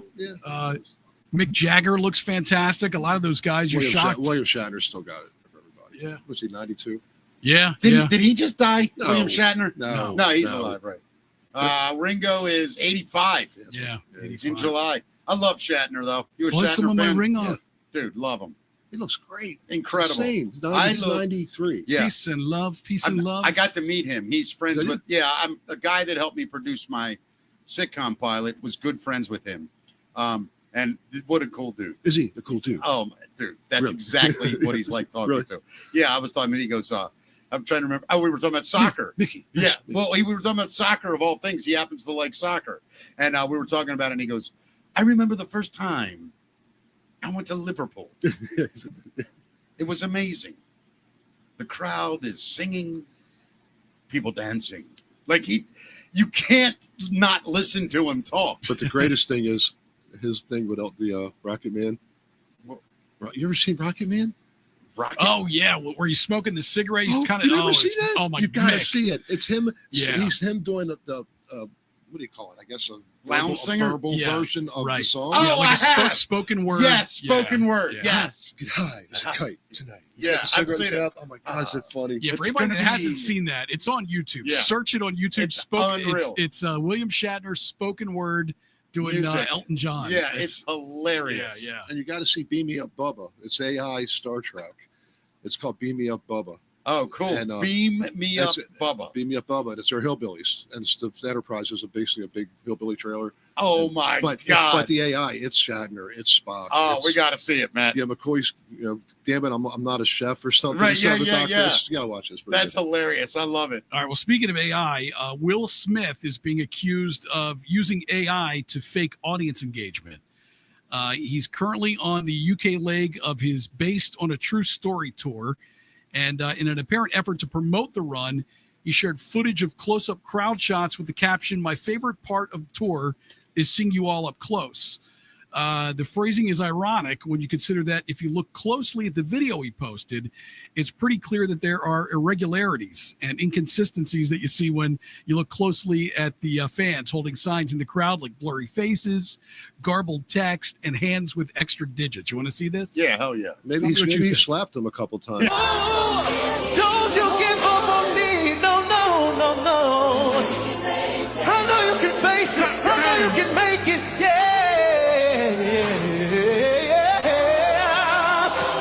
You gotta believe, believe in yourself, you can do it, you can do it.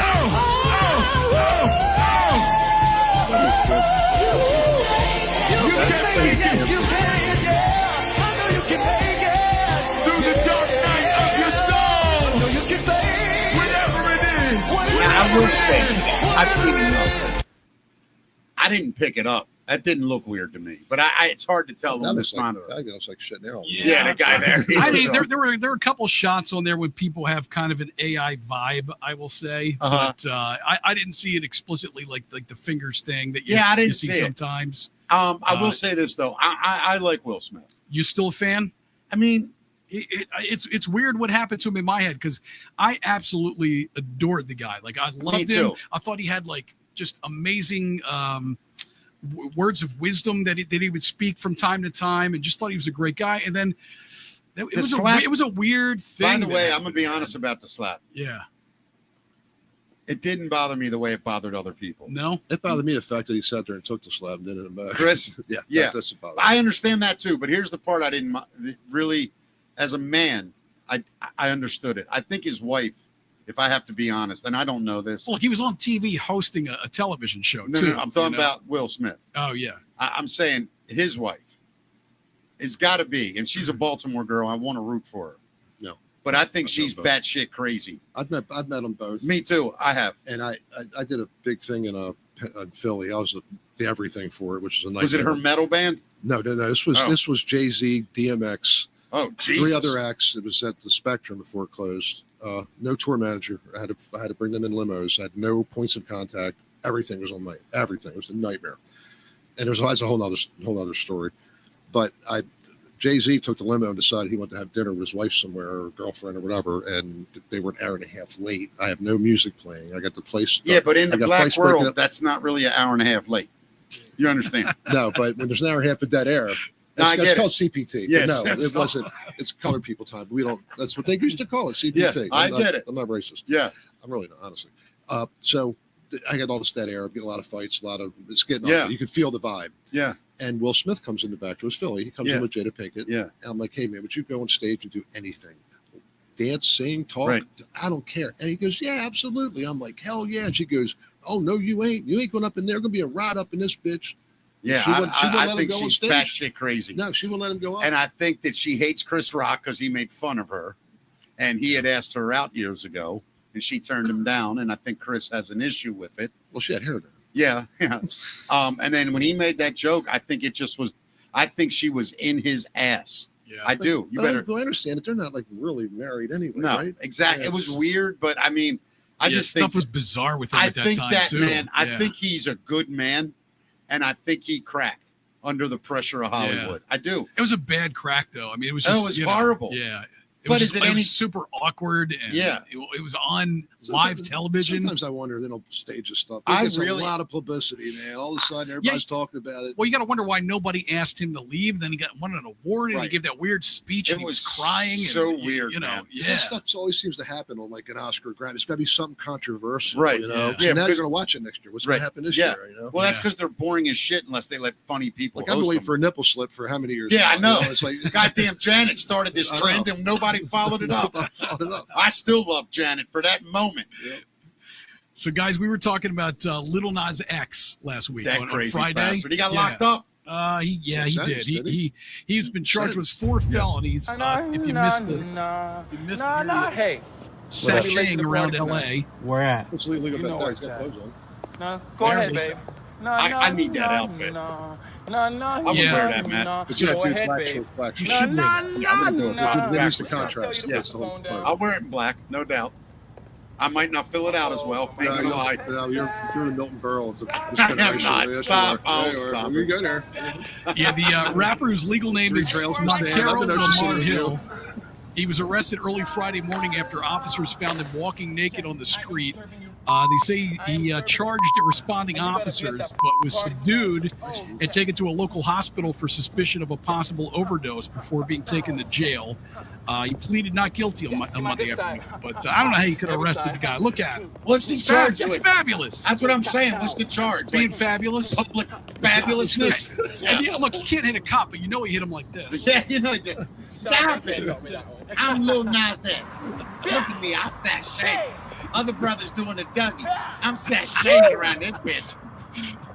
Show me how to Dougie. Look at that. I wish I had the confidence to walk like that. God damn. That's gonna be a That's beautiful just sunrise. a strut. I mean, I wish we had video of the night in jail. Let me tell you something. If I like to have that video. I want to if throw it far I away was so into you'll men never see it again. and black men in particular, he'd have a shot, man. He looks good. Don't miss the party Looks tonight. good. Why are you still here? It's your type, huh? Well, no, that's the problem. If he was my type, I'd give it a shot, but he needs a vagina and, some other things done. Yeah, but other than that, I love the walk. I wish him well. God, every time I see you up here, you look like, oh my God, leaving Las Vegas. What's his name? Johnny Depp? No, I'm kidding. No, Nicolas Cage? No, maybe it's not leaving Las Vegas. Well, He was kind of like, he's like Jack Nicholson. Same kind of. Oh, Christian Slater. I've heard that. I'm being Slater a lot. Yeah, I've gotten that many times in my life. Right there. You got a certain way you look. And I used to be able to do the voice incredible, but I can't. I can do old Jack now. I used to be able to do young. My voice has changed. Yeah. And now I can't do it as well, but I used to be able to do it. You're still good Jack, man. I do an old Jack, like Jack now. Right. But by the way, one of the greatest quotes in the history of showbiz is Jack walks out of a restaurant and there's 50 paparazzi. And the girl he's with is about 24. He's probably in his 60s, maybe 70s. And this paparazzi says, "Jack, is that your granddaughter?" And he dead serious just looks up and goes, "I would never spend this kind of money on my granddaughter." And I thought, that is the funniest thing. Yeah. And then he said, the reporter asked him, "So, Jack, what do you have planned for the rest of the night?" And it was like 8 o'clock at night, right? And he goes, trying to remember, he goes, something to the effect of, "Well, normally I'm in bed by 11. Tonight, however, I might stay up late. 11:20 is looking pretty good." Just shit like that. And he always told the paparazzi, he'd walk out of restaurants, they'd all be there. And he'd go, 30 seconds, boys, 30 seconds. And he'd stand there for them and pose, and they loved him. They never went away. Right. He would get out of his car on Melrose, or he'd go to the deli, there'd be paparazzi. He'd just look at him on the way out, and they trusted him. Yeah. They wouldn't bother him. Nice. If you treat those guys that way, they won't fuck with you. Yeah, you got to know how to handle them, I guess. Totally. Handle yourself. Give them the picture. You're not going anywhere. I mean, I can see how it would be incredibly annoying and intrusive. Listen, I got used to it with the paparazzi following me around, Steve. Yeah. I got used to it. Yeah, I can't get my picture taken. Are you kidding? Tell me if you guys ever saw something like this happen. Country singer Braxton Keith, he ended a concert early after fans tossed beer around in the audience. He's making it clear that bad behavior won't fly at his shows. He ended his set early this past Friday night in Oklahoma after a few unruly fans disrupted the concert and then abruptly just left the stage. Here's a video of that right here. What's his name? This is Braxton Keith. I was taking a long shot. It was probably I know country. that most of y'all are behaving yourselves tonight. Nuh-uh.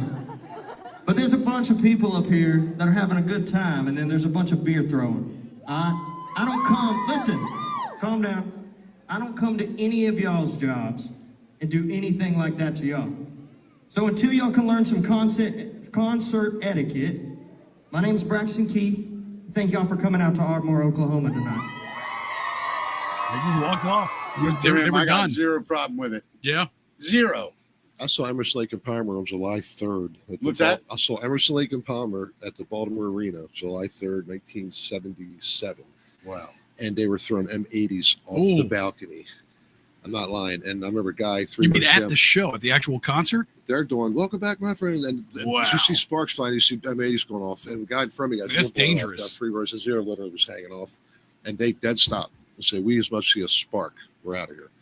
And they went right back. I mean, it's dynamite. It's essentially throwing dynamite around the quarter stick. An M80 is a quarter stick of dynamite. Yeah, it was blow over side of. Yeah. But every time you'd smoke that in the arena, anytime you see a lighter light, you would jump. Yeah. It's just like where it was coming from. So that's creepy. That's weird. And I understand the beer thing too. I mean, people don't get how much money is sitting there on that stage, and plus, just show some respect for. Well, how about the fact you spent $14 for that beer? Right? Yeah. Why would you throw a $17 beer? Yeah. By the way, my son and I went to the concert. Billy Idol. I bought 2 shirts, and my son got a bag, like a tote bag for his girlfriend, a Joan Jett tote bag for his girlfriend, and together combined was $180. 2 shirts and a bag. And honestly, that sounds like a deal to me. And he looked at me and he went like this. He went, "Oh my God, Dad, I can't believe how expensive this is." And I went, I'm actually thinking it ain't a bad deal, buddy, for 2 concert shirts and a bag. Yeah. Oh, I'm sorry, and a hoodie. Wow, that is a deal. I Seriously. think the T-shirts were like $40. Right, which is pretty reasonable. I think the bag was like, believe it or not, more. Yeah, I took my daughter to a concert, and we bought her a sweatshirt, and I think it was like $80. Yeah, it's insane. But remember, 40% is for the house. Is it that much? That's 30 to 40. And what they do is I was at 90 Breakfast. I called in one time. Yeah. We were talking about this, and they understand it. Why they don't lower the prices? Yeah. They don't lower the price. If they add whatever the building concession amount is. Yeah. So if the building is 40%, that's they're not doing. So if they're selling it for 20, the building gets 40. They'll sell it for 30. Then. What do you think of that? You think it's? I think it's kind of a bummer that they get such a huge cut. I mean, that's a lot of the band's sometimes money. that includes people that sell it. They bring staff to distribute it and sell it. Sure. So there's a reason behind it. But. I mean, I don't think the promoters are hurting at the end of it. And listen, well, the band takes all. Oh, But so anyway, you're saying goes. that the venue staff is being paid by that to sell it. I see what you're saying. Yeah, they have people vending it, and all the stuff's counted in, counted out. Gotcha. End of the show. Right. Steve, do the big acts, the Billy Idols, the Rod Stewarts, do they have their own merch people at all? Yeah. So they have 1 or 2 people that travel with the merch, and then the facility provides the help. But you got to remember, at a lot of big venues, there are several. Right. I mean, there are stands all over the place. There's cost involved. Yeah. I mean, they get there basically the truck gets unloaded. A lot of times it'll be house people that unload their trucks, move their boxes up. It all has to be counted. They have to count it in and count it out, so that way they know what they sold. Yeah, the inventory's proper. Yeah. It's fascinating when you get behind the scenes. For sure. All right. Well, Steve, listen, man, I want to have you back up and many times, dude. I could talk to you all day. Yeah. I enjoy this. And I got to tell you, I know we didn't get into it, and I didn't really want to today, but like me, you've had your struggles along the road, man. But to see, I don't remember. to see you doing so good, and just see you happy, man. You've been one of the great people I've ever met in my life. I'll stop it. No, I'm dead serious, Steve. Thank you. A lot of times when you're somebody like what we do for a living, there's a lot of fleeting, pointless relationships you make. Well, you understand one thing, and I'm sure being you're a celebrity. Sure. And then when that goes away, how quick your phone stops ringing. It's unreal. Everybody's your friend. It's like being a drug dealer. Dude, for 10 years, I heard from about 4 people. I know. Now my phone doesn't stop ringing. And I'm not mad. I'm not mad. I'm not mad either, but it hurts. It teaches you in life stings. that you know who friends are and who friends aren't. Bingo. And I remember that's one thing when Hammerjacks, when I stopped that, Yeah. I was surprised, like, oh my, I don't have any friends. nobody calls me. Isn't it crazy? Yeah. Yeah. No, so believe me. seriously. And I came. Including you, man. I tried calling you for years, man. Well, I was so no, you, were I know. you were too big celebrity. Yeah, right. What the fuck ever. Shut up, you dick. Anyway, you're never coming back, you asshole. dude, I for whatever reason, man, Steve, I just love you. I think the world of you. Brother. I feel like we fought wars together, and you know what I mean. Yep. And we got through it, and to see you healthy and good. Well, same here, brother. I'm glad to see you. I haven't seen you for years. I know. And I always thought about you. Me too, man. That you look great. And you look good, son of a bitch. You should have been dead by now. Oh, and you look fantastic. I did not plan on this. Yeah. I plan on dying around 45, so I'm screwed financially. I'll be working every day until they put me out the bag. I'm going to do it if I have money. Yeah. I don't care. I'm working. Yeah, me too. All right. I love you, buddy. Love you too, brother. We'll spend more time together, man. You're one of the greats. Thank you so much. And Matt, we're back tomorrow. Yes, sir. And by the way, I booked a guest today. I didn't book him, but I guaranteed a spot. Spencer from The Magician. Spencer? For tomorrow? Yeah, no, he can't make tomorrow, okay. I don't think. But Spencer, who I adore. Yeah. And what a great story he is. And Illusions, his place down in South Baltimore. He's going to be coming up shortly on the show. That's going to be fun. And a lot going on. And I'll be at Give a Hoot Comedy Club this Friday and Saturday in Gaithersburg. Please come down. Go to Give a Hoot Comedy Club for tickets, and we'll see everybody tomorrow at 5. Well, let's remind people that we have our Spinal Tap 2 premiere coming up. It's our thank you to everybody that is listening and has supported us, all of our sponsors. You can get tickets for the great price of free. All you have to do is email us. It's mickeytalkspod@gmail.com. Put Spinal Tap 2 in the subject line. Give us your name, and we'll get you 2 tickets. September 11th, Never Never is going to open, then we've got the movie. And it's going to be a good time. So, and it's amazing right here, Flagship Cinemas. And yes, I put a piece of gum back in my mouth. I apologize, but it was under the table. I pulled it off the bottom, put it there yesterday. But I have a terrible cotton mouth all day. Yeah, you got it too, Steve. Yeah, that's what I'm like. Yeah. So anyway, yeah, it's going to be a great event, Matt, and we're looking all forward the info's to it. in the description. Yep. So, yeah. Everybody, thank you. We'll see you tomorrow at 5. We love you. Thank you for watching. See you guys.